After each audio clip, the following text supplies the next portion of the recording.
Hey aspirants, welcome back to professional banking. स्वागत है आप सभी का। कैसे हैं आप सभी? तो दोस्तों, जैसा कि आप सभी जानते हो कि इस वीडियो में मैं आपके साथ द हिंदू के कुछ इंपॉर्टेंट डेली वोकैब्स का डिस्कशन करता हूं। तो उसी सिलसिले को हम कंटिन्यू रखते हुए आज डे 75 है जिसमें एंटर कर चुके हैं। तो चलिए स्टार्ट करते हैं वीडियो को और देखते हैं वीडियो में क्या है। लेकिन उससे पहले मैं इन्फॉर्मेशन देना चाहूँगा आपको कि मैं इसी जो वोकैब जो पढ़ा रहा हूँ आज, इसकी शाम में रात में 10 बजे मैं लाइव आता हूँ और उसका रिवीजन करते हैं। हम 2 दिन का एक साथ रिवीजन करते हैं, मतलब 20 वोकैब होती हैं और उनका 1 वर्ड में रिवीजन करते हैं, मैच द कॉलम की तरह। तो आप लोग चाहो तो उसको ज्वाइन कर सकते हो। इंपॉर्टेंट सेशन है, दिन में पढ़ा वोकैब, शाम को रिवाइज कर लिया। ठीक है, चलो स्टार्ट करते हैं वीडियो को, देखते हैं वीडियो में क्या है। तो आज अगर हम बात करें, जो पहला वर्ड है वो होने वाला है क्वेल। क्वेल एक वर्ब होता है। इसका मतलब क्या होता है? इसका मतलब होता है टू एंड समथिंग, मतलब किसी चीज को खत्म कर देना, एकदम से निस्तानाबूद कर देना, एकदम उसका नामो निशान मिटा देना, वो होता है क्वेल। किसी को दबाना या कुचलना, एक नेगेटिव वर्ड है होता है ये। ठीक है, किसी को दबाना या कुचलना कह सकते हो आप। एक शब्द में कहें दबाना या कुचलना ही होगा, कोई और एक्स्ट्रा इसके लिए शब्द नहीं है। नेस्तनाबूद जो बताया मैंने, एकदम खत्म कर देना, सत्यानाश कर देना टाइप कह सकते हो आप। ठीक है, सिनोनिम की बात करें तो सप्रेस करना और स्टिफल करना हो जाएगा। ठीक है, एंटोनिम की बात करें तो इनसाइट करना या इनकरेज करना, मतलब उसे बढ़ाना, इंप्रूव करना। ठीक है, इनहेंस करना, ऐसा कह सकते हो आप। ठीक है, सेंटेंस में से कैसे यूज किया गया है? तो extra police were called in to quell the disturbance. तो एक्स्ट्रा पुलिस बुलानी पड़ी किस चीज के लिए? डिस्टर्बेंस को दबाने के लिए, शांत करने के लिए, कुचलने के लिए या रोकने के लिए, ऐसा बोल सकते हो आप। ठीक है, चलो आगे देखते हैं। अगला जो वर्ड है हमारे पास वो है विशिएट। विशिएट देखो, नाम से ही लग रहा है कि विश से भरा हुआ है। विश मतलब नेगेटिव ना। विशिएट एडजेक्टिव होता है। इसका मतलब होता है to make something less effective, to spoil something, मतलब किसी चीज को खराब कर देना या किसी चीज के इफेक्ट को कम कर देना। ठीक है, वो होता है विशिएट करना। सिनोनिम की एक शब्द में कहा तो दूषित करना, किसी चीज को मतलब खराब करना, प्रदूषण मतलब पॉल्यूट करना। ठीक है, ऐसा बोल सकते हो आप। सिनोनिम की बात करें तो परवर्ट करना और डिप्रेव करना, इसके सिनोनिम हो जाएंगे। एंटोनिम की बात करना तो इनहेंस और इम्प्रूव हो जाएंगे इसके एंटोनिम्स। ठीक है, बात करें इसको सेंटेंस में कैसे यूज किया गया है। तो the commissions handling of its finance is vitiated by error and fraud. तो जो कमीशंस के जो फाइनेंस है, जो संस्था है, उसके जो वित्त है, वित्त मंत्रालय या जो फाइनेंस सेक्टर है, उसमें जो एरर्स और फ्रॉड है उनकी ज़्यादा मात्रा है। मतलब कहा जाए तो उसमें बहुत ज़्यादा घपलाबाजी है, वहाँ पे फ्रॉड्स किए गए हैं बहुत ज़्यादा, ऐसा बोला गया है इस सेंटेंस में। ठीक है, चलिए आगे देखते हैं। अगला जो वर्ड है हमारे पास वो है डेटर। डेटर इंपॉर्टेंट वर्ड है, कई बार आ चुका है। इस 75 दिन के लेक्चर में ये मेरे ख्याल से 4 या 5 बार आ चुका है आराम से। ठीक है, एक वर्ब होती है ये, इसका मतलब होता है to make somebody decide not to do something. अगर कोई वॉइस और ये बैकग्राउंड तो उसके लिए सॉरी, बच्चे बाहर खेल रहे हैं, फिर से आवाज आ रही है। To make somebody decide not to do something especially by telling him her that it would have bad result. मतलब किसी से ये बात कहना कि आप इस काम को मत करिए, या किसी को ये बात कह देना, एकदम फाइनल कर देना कि आप इस काम को मत करिए क्योंकि इसके बैड रिजल्ट हो सकते हैं। इसका एक और मतलब भी मैंने कल बताया था, कल के इसमें आई थिंक वो परसिस्ट था। परसिस्ट का मतलब यही होता है, लेकिन उसमें क्या होता था कि उसमें वो इंसान काम को कर रहा होता था, दूसरे मना करने थे तब भी। ठीक है, यहाँ पर मना किया जा रहा है सिर्फ। ठीक है, ऐसा बोला गया है। एक शब्द में कहें तो रोकना कह सकते हो आप इसको। ठीक है, और सिनोनिम की बात करें तो वार्न करना या कॉशन, मतलब चेतावनी देना कह सकते हो। ठीक है, चेतावनी दे रहे हैं आप। एंटोनिम की बात करें तो इंकरेज करना या मोटिवेट करना। ठीक, एंटोनिम हो जाएगा इसका। बात करें सेंटेंस में से कैसे यूज किया गया है, तो the walls are topped with spike to deter intruder. तो जो दीवार है ना, उस पे उसके टॉप पे कई सारी कीलियां लगाई गई हैं। कीले नहीं लगाने के लिए कि बाहर के लोग अंदर ना आए, तो वही इंट्रूडर्स जो बाहरी लोग होते हैं अंदर ना आए, इस वजह से उनको लगाने के लिए लगाया गया है, क्योंकि उन्हें रोका जा सके। ठीक, ऐसा बोला है सेंटेंस में। चलिए आगे देखते हैं। अगला जो वर्ड है वो है रैम्पेंट। रैम्पेंट एडजेक्टिव होता है ये। इसका मतलब होता है कि used about something bad existing और spreading everywhere in a way that is very difficult to control. जैसे अभी कोविड 19, अभी क्या 3-4 साल पहले कोविड 19 जो हुआ था वो रैम्पेंट था ना। रैम्पेंट मतलब ऐसा हुआ था, एक तो खराब चीज थी वो, दूसरी इस तरह फैल रही थी कि जिसे रोकना मुश्किल था। नामुमकिन तो नहीं कहेंगे क्योंकि आज रुक चुका है, लेकिन मुश्किल था, बहुत ज्यादा अनकंट्रोलेबल वे में वो फैल रहा था। ठीक है, तो कोई ऐसी चीज जो बहुत बुरी तरीके से फैल रही हो कहीं पे और वो नेगेटिव इंपैक्ट डाल रही हो सोसाइटी पे, तो वो होती है रैम्पेंट। ठीक है, एक शब्द में कहें तो अनियंत्रित, जिसे रोका ना जा सके।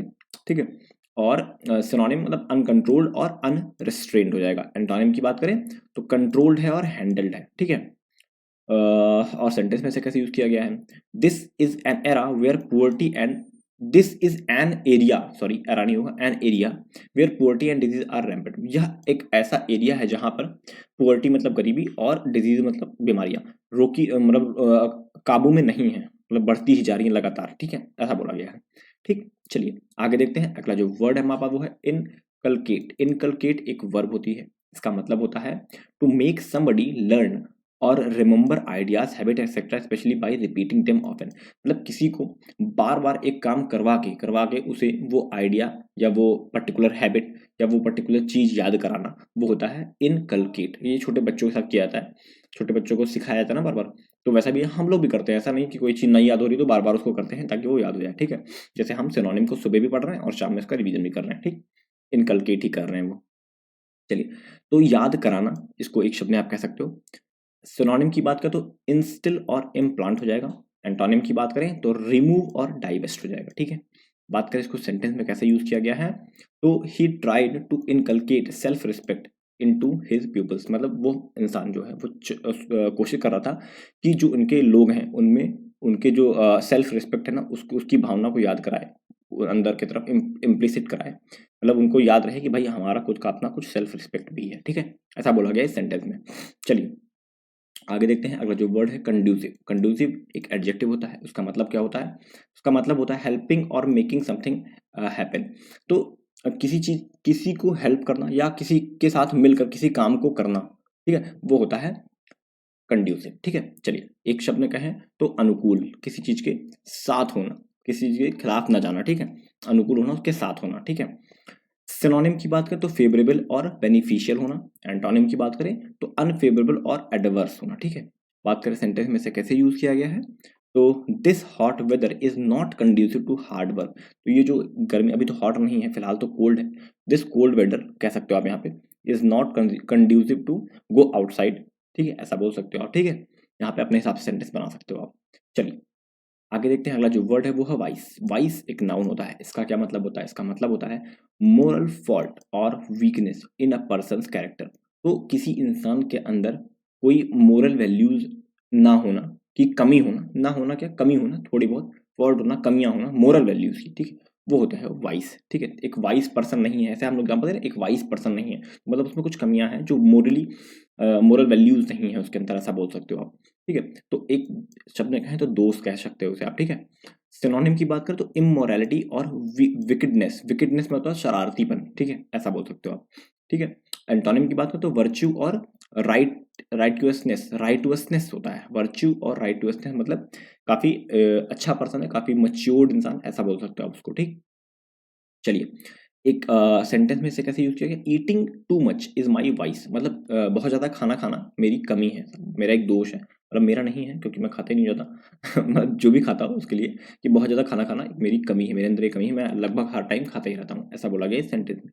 चलिए आगे देखते हैं। अगला जो वर्ड है वो है बिम्यूज। बिम्यूज एक वर्ब होती है, इसका मतलब क्या होता है, इसका मतलब होता है टू कंफ्यूज और पजल। तो किसी चीज में उलझ जाना, बेम्यूज हो जाना, ठीक है, किसी चीज में पजल हो जाना, बेम्यूज हो जाना। जैसे आप जो आपका रीजनिंग का पेपर होता है कई बार उसमें पजल्स में आप बेम्यूज हो जाते हो, पजल में ही पजल हो जाते हो ना, वैसा बोला गया है। मतलब बेम्यूज का ये मतलब होता है। एक शब्द में कहें तो असमंजस में फंस जाना, ठीक है। सिनोनिम की बात करें तो बफल्ड हो जाना और मडल्ड हो जाना, मतलब फंस जाना उसके अंदर, ठीक है। और एंटोनिम की बात करें तो क्लियर और अलर्ट रहना, एकदम साफ क्लियर रहना और एकदम सतर्क रहना, ठीक है। सेंटेंस में इसे कैसे यूज किया गया है, माई फैमिली वो slightly bemused although my father was delighted. मतलब मेरी फैमिली जो थी वो काफी थोड़ी बहुत कंफ्यूज थी, लेकिन मेरे पापा खुश थे कि मैं जो काम कर रहा हूँ उससे मेरे पापा खुश हैं, बट मेरी फैमिली थोड़ी कंफ्यूज है, ठीक है, ऐसा बोला गया इस सेंटेंस में। चलिए आगे देखते हैं। अगला जो वर्ड है वो है प्रोमिनेंट। प्रोमिनेंट बहुत ही इंपॉर्टेंट वर्ड है यार, ये 4-5 बार आराम से आ चुका है जब से मैं करा रहा हूँ, और ये मतलब एग्जाम में भी पूछा जा सकता है, बहुत ज़्यादा चांसेस हैं इसके। तो इम्पॉर्टेंट और फेमस, कोई चीज़ बहुत इंपॉर्टेंट या फेमस होती है वो होती है प्रोमिनेंट, ठीक है। एक शब्द में कहें तो प्रसिद्ध होना, इसका एक शब्द हो जाएगा, और सिनोनिम बात करें तो इम्पोर्टेंट या वेल नोन हो जाएगा। एंटोनिम की बात करें तो ऑब्सक्योर या अननोन, मतलब कोई से जानता ही नहीं है, एकदम प्रसिद्ध, मतलब प्रसिद्ध बिल्कुल भी नहीं है, एकदम छुपा हुआ है, ऐसा बोल सकते हो आप। सेंटेंस में से कैसे यूज किया गया है, he quickly become prominent in the music industry. तो वो बहुत ही जल्दी म्यूजिक इंडस्ट्री में प्रसिद्ध हो गया या फेमस हो गया, ऐसा बोल सकते हो आप, ठीक है। चलो आगे देखो। अगला जो वर्ड है वो है शन। शन एक वर्ब होती है, इसका मतलब होता है to keep away from something और समबडी, मतलब किसी से दूरी बना लेना, दूर हो जाना, ऐसा बोल सकते हो आप ना, किसी वस्तु से या किसी व्यक्ति से दूर हो जाना, वो होता है शन करना, ठीक है। आप लोगों की एक्स या आप लोगों के एक्स को आप शन कह सकते हो, क्यों आप दूरी बना रखा है उसने। चलो एक शब्द में कहें तो दूर रहना हो सकता है, ठीक है। सिनोनिम की बात करो तो इवेड कर जाना या स्क्यू कर जाना या स्कैप कर जाना भी कह सकते हो आप उसको, ठीक है। और एंटोनिम की बात करें तो सीक करना मतलब खोजना, और वेलकम मतलब स्वागत करना उस चीज का, ठीक है। एक शब्द में से कैसे यूज किया गया है, सॉरी सेंटेंस में से कैसे यूज किया गया है, after his divorce he found himself being shun by many of his former friends, तो मतलब उसके डाइवोर्स के बाद उसे ये समझ में आया, उसे ये पता चला कि मैंने अपने कई सारे पीछे जो दोस्त थे और पुराने जो बहुत सारे दोस्त थे, मैंने उनको, उनसे मेरा नाता ही टूट गया, उनसे मेरा रास्ता ही टूट खत्म हो गया उस पर्टिकुलर इंसान के वजह से, ऐसा बोल सकते हो आप, ठीक। चलिए आगे देखते हैं, बस आगे नहीं, आगे इतने ही वर्ड थे आज मेरे पास। दो इंपॉर्टेंट वर्ड आपके लिए लेकर आया हूँ, एक है बेम्यूज और दूसरा है कंड्यूसिव। आप लोग प्रोमिनेंट भी याद रखना, प्रोमिनेंट बहुत इंपॉर्टेंट वर्ड है, ठीक है। कंड्यूसिव तो है ही है इंपॉर्टेंट, ठीक। तो ये दोनों इंपॉर्टेंट है, सिनोनिम एंटोनिम दोनों की कोशिश करिए एक एक लिखने की, और ट्राई करिए कि एक सेंटेंस भी आप फ्रेम करके कमेंट बॉक्स में कमेंट करें, ठीक है। फिलहाल वीडियो में इतना था, वीडियो अच्छा लगा हो तो लाइक कर देना, चैनल को सब्सक्राइब कर लेना, बेल आइकन को प्रेस कर देना, वीडियो अपने दोस्तों के साथ शेयर करना बिल्कुल भी मत भूलना। और शाम का जो सेशन होता है 10 बजे रात में, डेली मैं लाइव आता हूँ और 2 दिन का उसमें वो कैप करवाता हूँ, तो उसको भी इंपॉर्टेंट है देखना, आया करो वहाँ पे। 5 से 10 से 12 मिनट का सेशन होता है, आ जाया करो वहाँ पे, तुरंत रिपीट वहीं पे वर्ड देख लिया करो, मैच टॉक कॉलम के तरीके से होते हैं वो। एक बार आओगे बहुत अच्छा लगेगा, मुझे पता है, ठीक है, आना एक बार, ठीक है उसमें। चलो फिलहाल इतना ही था, मिलते हैं नेक्स्ट वीडियो में, तब तक के लिए thank you and God bless you all.